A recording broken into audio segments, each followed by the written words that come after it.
Hello students, आज हम क्षितिज का पाठ लखनवी अंदाज करेंगे। इसके लेखक यशपाल हैं। लखनवी अंदाज नामक पाठ में लेखक ने ऐसे नवाब को वर्णन विषय बनाया है जो लेखक के समक्ष अपनी नवाबी का प्रदर्शन करते हुए खीरे की फांकों को खाने की जगह सूंघ कर रसास वादन करता है और सूंघते हुए खीरे की एक एक फांक को खिड़की के बाहर फेंकता जाता है। ऐसा करके वह डकार लेकर तृप्त होने का नाटक करता है। उनके इस व्यवहार से लेखक सोचता है कि इस तरह तो बिना घटना विचार पात्रों के नई कहानी भी लिखी जा सकती है। तो इसी पर आधारित ये मैंने थोड़ा सा बताया है। अब जो है पाठ का सार मैं बता रही हूँ। लेखक सेकंड क्लास में यात्रा नहीं करना चाह रहा था, फिर भी यह सोचकर कि भीड़ से भी बचा जाएगा, कहानी के संबंध में भी सोच सकेगा और उसे प्राकृतिक दृश्य खिड़की से देखने को मिल जाएंगे, अतः सेकंड क्लास का ही टिकट ले लिया। गाड़ी छूट रही थी, भागकर सेकंड क्लास के डिब्बे में चढ़ गए। कौन? लेखक। लेखक को अनुमान था कि डिब्बा खाली होगा, लेकिन उन्होंने देखा एक बर्थ पर लखनऊ के नवाबी अंदाज में एक सफ़ेद पोश सज्जन पालथी मारकर बैठे थे, जिनके सामने तौलिए पर 2 चिकने खीरे रखे हुए थे। लेखक का सहसा आ जाना उसे अच्छा नहीं लगा। उन नवाब साहब ने लेखक के प्रति कोई रुचि नहीं दिखाई और नए लेखक ने ही परिचय करने का प्रयास किया। लेखक ने उसकी तरफ से आंखें चुरा ली। लेखक सामने बैठे नवाब के बारे में सोचने लगा कि नवाब साहब ने किफायत की दृष्टि से सेकंड क्लास का टिकट खरीदा होगा। अब इन्हें अच्छा नहीं लग रहा होगा कि कोई सेकंड क्लास में सफ़र करता हुआ उन्हें देखे। सफ़र का वक्त काटने के लिए शायद खीरे खरीदे होंगे। लगता है अब उन्हें किसी सफ़ेद पोश के सामने खीरा खाने में संकोच लग रहा होगा। नवाब साहब खिड़की से बाहर देखते रहे और स्थिति पर विचार करते रहे। यकायक भाव परिवर्तन करते हुए लेखक से खीरे का शौक फरमाने के लिए कहा। लेखक को नवाब साहब का यकायक भाव परिवर्तन अच्छा नहीं लगा। लेखक ने शुक्रिया अदा करते हुए कहा, किबला शौक फरमाए। नवाब साहब कुछ और देर खिड़की के बाहर देखकर कुछ निश्चय कर खीरों को नीचे रखे पानी से भरे लोटे को लेकर धोए, तौलिए से पोंछे, जेब से चाकू निकाला, उनके सिर काटे, गोदे, झाग निकाला, छीले और फांके काटकर तौलिए पर बड़े करीने से रखे। नवाब साहब ने फांकों को ऊपर जीरा मिला नमक और लाल मिर्च की सुर्खी बुर्क दी। लेखक उनकी भावभंगी का जो फेस एक्सप्रेशंस जो होते हैं उसको बोलते हैं, को देखे जा रहा था। उनकी भावभंगिमा से लेखक को स्पष्ट हो रहा था कि नवाब साहब के मुंह में खीरे के रसास वादन की कल्पना से ही पानी आ रहा है। एक बार नवाब साहब ने फिर लेखक की ओर देखा और कहा, वल्लाह शौक फरमाई, लखनऊ का बालम खीरा है। नमक में छिड़क देने पर ताजे खीरे की पनियारी फांके देखकर लेखक के मुंह में भी पानी आ रहा था, लेकिन पहले पूछने पर इनकार कर चुके थे, इसलिए कुछ सोचकर आत्मसम्मान रखते हुए शुक्रिया कहकर कहा, मेरी मैदा जरा कमज़ोर है, किबला शौक फरमाई। नवाब साहब ने नमक मिर्च लगे खीरों की फांकों की ओर एक बार फिर देखा, फिर खिड़की की ओर देखा, दीर्घ सांस लिया, फिर एक एक फांक उठाई। ये फांक भी एक एक जो पीस किए थे खीरे के वो बात कर रहे हैं।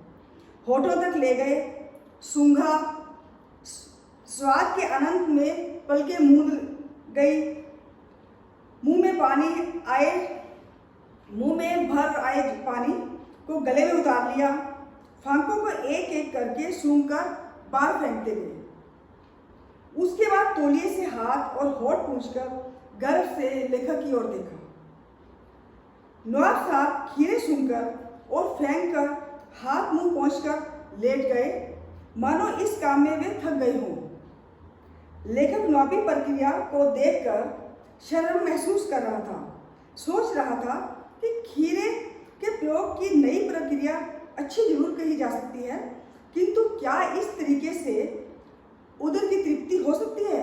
अर्थात सूंघकर बाहर फेंक दो, खाओ ना, क्या उससे पेट भरा जा सकता है? क्या भूख मिट सकती है? इसी बीच नवाब साहब को डकार आ गई और लेखक की ओर देखते हुए कहा, खीरा लजीज होता है, लेकिन होता है स्कील नामुराद मैदे पर बोझ डाल रहा है। ये बोझ डाल देता है, इसलिए मैंने नहीं खाई। नवाब साहब की इस डिकार से लेखक के ज्ञान चक्षु खुल गए और सोचा, खीरे की सुगंध और स्वाद की कल्पना से पेट भर जाने का डकार आ सकता है, तो बिना विचार घटना और पात्रों के लेखक की इच्छा मत से नई कहानी क्यों नहीं बन सकती? ये ऐसा उसने लेखक ने सोचा। तो फ्रेंड्स, ये लखनवी अंदाज का सार था। मुझे आशा है ये जो कहानी है, ये जिस प्रकार यशपाल जी ने इसके बारे में लिखा है, आपको समझ आ गया होगा। अब हम इस लेसन के क्वेश्चन आंसर पाठ्य पुस्तक के आधार से करते हैं। फर्स्ट क्वेश्चन है, लेखक को नवाब साहब के किन हाव भाव से महसूस हुआ कि उनसे बातचीत करने के लिए तनिक भी उत्सुक नहीं है? उत्तर, नवाब साहब लेखक को सेकंड क्लास के डिब्बे में आया हुआ देखकर उनमें असंतोष का भाव छा गया।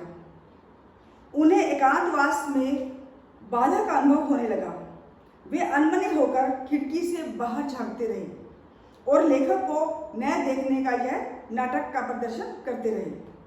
नवाब साहब के इन हाव भाव को देखकर लेखक अनुमान लगा रहा था कि वे बातचीत करने के लिए किंचित भी उत्सुक नहीं हैं। सेकंड क्वेश्चन, नवाब साहब ने बहुत ही यत्न से खीरा काटा, नमक मिर्च बुरका, अंततः सूंघ कर ही खिड़की से बाहर फेंक दिया। उन्होंने ऐसा क्यों किया होगा? उनका ऐसा करना उनके कैसे स्वभाव को इंगित करता है? इंगित में इशारा करता है। उत्तर, नवाब साहब अपनी नवाबी शान शौकत को दिखाने की आदत रखते थे। वे अपनी हरकत से ठाट बाट का प्रदर्शन करने में लगे थे। लेखक को देखकर अपनी प्रवृत्ति के अनुसार खीरों को छीला, नमक मिर्च लगाया, सूंघा और बाहर फेंक दिया। जैसे यह सब करके नवाब साहब बता देना चाहते हों कि उनके द्वारा इन्हें सूंघना ही पर्याप्त है। खीरे खाकर पेट भरने की आदत तो साधारण लोगों की बात है। इस तरह यह सब नवाब साहब के अमीरी दिखाने की ओर इंगित कर रहा था या संकेत कर रहा था, इशारा कर रहा था। थर्ड क्वेश्चन, बिना विचार घटना और पात्रों की भी क्या कहानी लिखी जा सकती है? यशपाल के इस विचार से आप कहाँ तक सहमत हैं? कहानी किसी घटना का एक ऐसा वर्णन होता है जो किसी विशेष कारण की ओर संकेत करती है। घटना कैसे घटी, उसके क्या कारण थे, उसके क्या रिजल्ट आए, क्या परिणाम हुआ, ये सब जानने की जिज्ञासा मन में बनी रहती है। और घटना बिना कारण के तो होती नहीं है। अतः बिना पात्र के कहानी या बिना कारण के कोई घटना कैसे संभव है? घटना के बिना विचार कैसे? अतः लेखक का मानना है कि बिना विचार घटना और पात्रों की कहानी नहीं लिखी जा सकती है। ये पूर्णतः सत्य है। उनका विचार बिल्कुल सही है। हम भी ऐसे ही सोचते हैं। एक क्वेश्चन स्टूडेंट्स, रचना और अभिव्यक्ति में से है, क्या सनक कोई सकारात्मक रूप ले सकता है या क्या सनक का कोई सकारात्मक रूप हो सकता है? यदि हाँ, तो ऐसे सनकों का उल्लेख कीजिए। सनक स्वार हो जा, उत्तर है आपका ये, सनक स्वार हो जाना अर्थात जुनून छा जाना, धुन का पक्का होना, किसी काम के लिए सोच ले कि मैंने ये करना है तो करना ही है। लेकिन हमें इस क्वेश्चन में यह बताना है कि वो सकारात्मक कैसे हो सकता है, पॉजिटिव कैसे हो सकता है। तो जो धुन के पक्के होते हैं, ऐसे लोग जिस पथ पर चलते हैं तो वे तब तक चलते रहते हैं जब तक उनको लक्ष्य की प्राप्ति ना हो। ऐसी सापेक्ष सनक सकारात्मक होती है और परिणाम भी अच्छे निकलते हैं। आप इसका उदाहरण चाणक्य का दे सकते हैं और आप महात्मा गांधी का दे सकते हैं कि जिन्होंने सत्य और अहिंसा के मार्ग पर चलकर अपने देश को आज़ादी दिलवाई। वो धुन के पक्के थे, वो चाहते थे कि अंग्रेज हमारे देश को छोड़कर चले जाएं। तो धुन के पक्के होने के कारण ऐसे जो सनकी होते हैं उनके हमेशा परिणाम जो है सकारात्मक निकलते हैं, सही निकलते हैं। तो स्टूडेंट्स, ये लेसन आज यहीं पर ख़त्म होता है। मुझे आशा है आपको इस लेसन का सार और क्वेश्चन आंसर समझ में आ गए होंगे।